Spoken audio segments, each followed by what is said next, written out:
Telangana assembly సమావేశాలు మూడో రోజు ఉత్కంఠభరితంగా జరుగుతున్నాయి. ప్రభుత్వ పథకాల్లోని అవకతవకలపై అధికార విపక్ష సభ్యులు ప్రశ్నలు లేవనెత్తారు. ధరణి పోర్టల్, రిఫండ్ల సమస్యలు, గృహజ్యోతి పథకం కింద మహిళలకు ఉచిత విద్యుత్, మహాలక్ష్మి పథకం కింద ఉచిత బస్సు ప్రయాణ సౌకర్యం తదితర స్కీమ్లలోని ఇబ్బందులను సభలో సభ్యులు లేవనెత్తారు. ఇక ఈ సమావేశాల్లో ప్రభుత్వం పలు కీలకమైన బిల్లులను ప్రవేశపెట్టనుంది.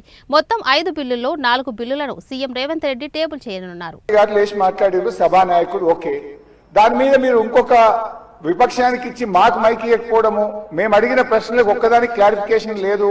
ఇది పూర్తిగా ప్రధాన ప్రతిపక్షం గొంతు నొక్కడం కాదు సార్. మాకెందుకు ప్రొటెస్ట్ చేయడానికి మైక్ ఇయ్యరు? క్వశ్చన్ అవర్ లో ప్రొటెస్ట్ అనేటువంటిది ఆ పార్టీ యొక్క హక్కు సార్.